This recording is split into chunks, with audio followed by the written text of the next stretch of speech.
Kahit kailan di tayo iniwan sa laban ng pandemya.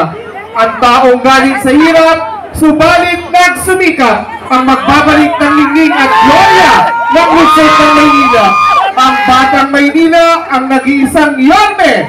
Number 2 sa Manata, Yorme Isko Moreno Inosio!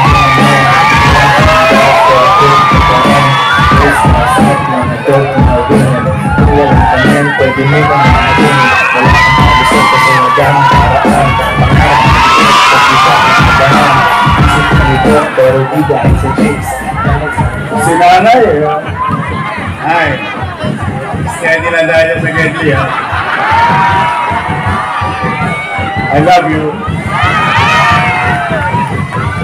Magandang gabi, Pandakan.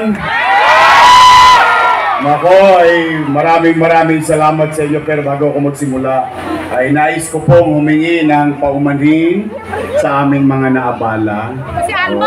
Pasensya na kayo, pero saglit lang naman to on behalf of Yorme's Choice, no? Huwag naman kayong mag-alala. Opo, na kayo kanina pa dyan nakatayo, alas 6 pa raw ng gabi. Masasakit na mga litig nyo. At mukhang ang balita ko, walang nagsaing sa bahay. Ako, lagot kayo. Maraming titila po na kaldero mamaya. Wala kaming asawa! Wala kaming asawa! Kumain na ba kayo?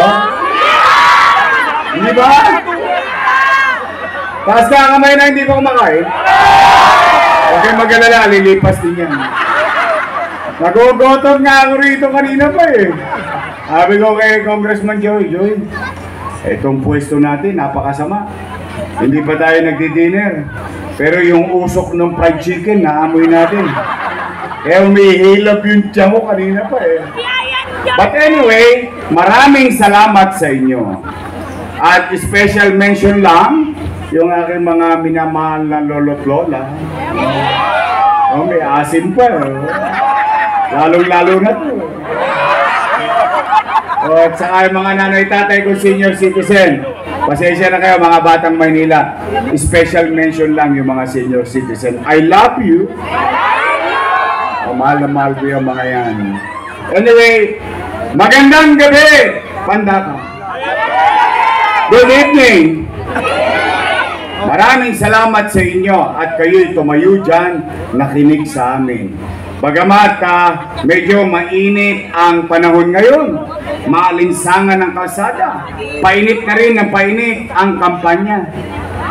Habang mainit ang panahon, painit ang kampanya, sobrang init sa akin nung mga kalabang ko. Opo, araw-araw na akong pinupulutan. Ako ang agahan, tanghalian, hapunan. Biri nyo, tatawagin kayo, lilikumin kayo, dadaling kayo doon sa Paco Arena. Bibigay ng 1,000. Tapos may 5 kilong bigas. Eh, okay lang yun. Ay, ako ay panatag naman. Okay, bakit? Unang-una, ang alam ko, matalino naman ang mga taga Maynila. At saka, saan naman kayo nakakita? Eh, binibigay sa inyo ng kusa. Di tanggapin ninyo. Hindi nyo naman pinanghingi yun, di ba? Oo. Kaya lamang, nalulungkot lang ako, magbibigay ng 1,000, bibigay ng 5 kilos, tapos, ang sasabihin, tungkol sa akin. Eh, nalulungkot naman ako, bakit patungkol sa akin? Hindi ba dapat patungkol sa kanilang gagawin? Or, kung sila naman ay nakaupo, dapat patungkol sa ginawa nila. Dapat nag-uulat sila sa taong bayan. Pero magkaganon man, ayan na natin. Ako naman basta ko, panatag ang kalooban ko. Dahil ang paniwala ko, kapag ang isang leader nagbuti sa kanyang tungkulin, sa kanyang nasasakupan, at ginampanan niya ang sinumpang niyang tungkulin, kahit hindi na siya makita ng taong bayan, iboboto siya ulit ng taong bayan.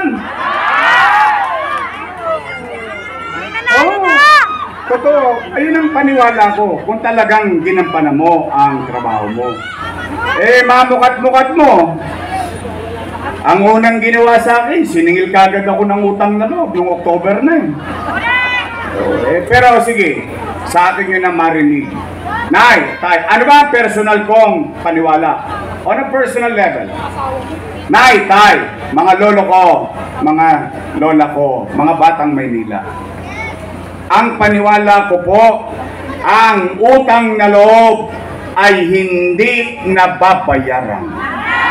Walang katapusang bayaran. Tama ba? Ako naman hindi nagkubli sa inyo. Sa akin nyo na rin marinig. Ako po ay may utang na loob kay Danny Lacuna. Alam niyo yan, dito rin ako tumayo noon nung kampanya Tama mali? Yan ay hindi ko kinaila. Hindi ko tinanggi.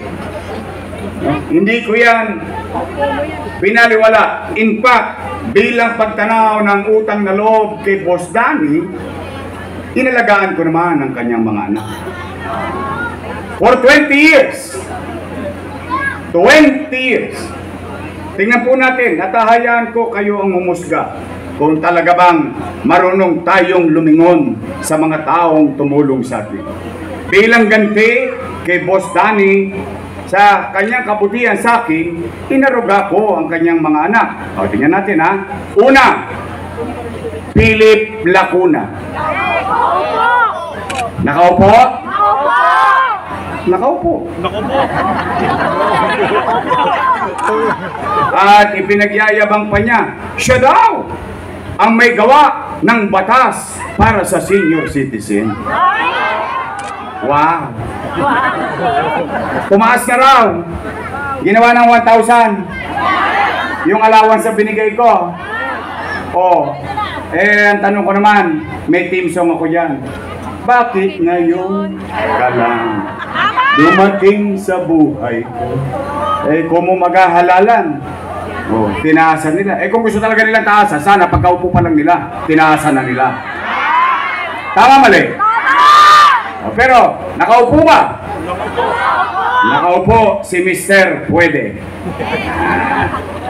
Dapat hindi na pwede yan Pangalawa, Dennis Lacuna. Inappoint kong department head. Nakaupo? Pangatlo, Lay Lacuna. Nakaupo? Nakaupo. Pangapat, asawa ni ate, Dr. Fox Pangan. Inappoint ko na Manila Health Department Head. Nakaupo? At may awa ang Diyos. Sa tulong nyo, nakabalik tayo. Yan ang una kong tatanggalin sa City Hall. Bakit, Yorme? Dahil galit ka ba sa kanila? Hindi. Nay, tay, ito, i-address ko to sa mga batang Maynila. Sa mga batang Maynilang nandito, itanong ninyo to sa lolo at lola nyo, nanay at tatay. Yan ang nagpahirap sa mga magulang natin kung saan pupunta ka lang sa health center, kailangan naka-online schedule ka pa. Check up lang, online pa. Wow! Sosyal. Paano kung wala kang load? Paano kung wala kang cellphone? Ang malupit, hindi ka marunong mag-online. Ano mangyari sa'yo? Paalam na aking. At saka siya ka nakakita, ang health center, pinararami, hindi sinasara. Dahil ang tao dumarami, lumalaki ang demand. Dapat yan pinalalaki o pinararami, hindi binabawasan. Ngayon, ano nangyayari sa inyo dito? Babayay pa kayo sa bagong barangay? Doon, kila Esteban. Ang layo-layo nun, mamamasahe ka pa. Tama mali? Hindi ka pa sigurado kung may gamot. Ito, masama. Masama pakiramdam nung tumanggap sa inyo, nakasimang. Simangot. Tama ba? Oo, si Elsa Ngayon, may pabago-bago pa sila. May bago ngayon. Nagpapatuli. Pero kailangan may PhilHealth ka. Wow! Pati et ng anak mo, pakikinabangan pa ng gobyerno. It doesn't make sense. No? That's why, ako, mali yun. Ako, pag mali, mali. Pahirap ba yun sa inyo? Yes! Nahihirapan ba kayo dito? O, hindi pa ako nagsisimula. Pumanatag na kayo, ibabalik ko yung health center niyo. Panglima, si ate. Nakaupo? Upo. Ilan sila? Happy? Hindi masaya ako. Happy sila eh! Totoo, I swear to God. Masaya ako para sa mga anak ni Boss Danny. Dahil sa tulong nating lahat, yung hindi napagtagumpayan ni Boss Danny, napagtagumpayan ng kanyang mga anak. Bagay na dapat natin ikalugod kung tayo'y tumatanaw ng utang na loob. Tama ba? Ngayon, kung sila'y naging mabisa o mabuti sa kanilang tungkulin sa mamamayan, ay hindi naman po ko para umusga. Taong bayan ang mag-uusga dyan. Tama ba? Eh, nagagalit. O, tanong, Yorme, tatanaw ka pa ba ng utang na loob? Ang sagot ko, opo. Bakit? Eh, Pilipino ako eh. Ganun ako pinalaki ng nanay ko eh. Oo. Kaya lamang, may pakiusap lang ako sa kanila. Baka naman kung po pwede, sa ibang bagay na lang ako tumanaw ng utang na loob. Bakit? Eh, may utang na loob din naman ako sa taong bayan eh. Kung wala ang Diyos at wala kayo, wala din naman ako sa kanilalagyan ko ngayon. Ngayon, masama naman ba na dinggin ko yung panawagan ng taong bayan? Yung sigaw ng taong bayan. Eh, taong bayan na sumisigaw na, bumalik ka na! Bumalik ka na! Bumalik ka na! Huwag yung masyadong lakasan. Baka masigawan din kayo. Wala ka gagalan! Sisigawan ko rin sila! Napanood niyo? Napanood ko din eh. Nagulat ako. Alam ko, papatid yung litid sa lid eh. Nagagalit sila. Bakit sila nagagalit? Bakit sila nangangamba? Kung sila'y nagbuti, wala sila dapat ipangamba.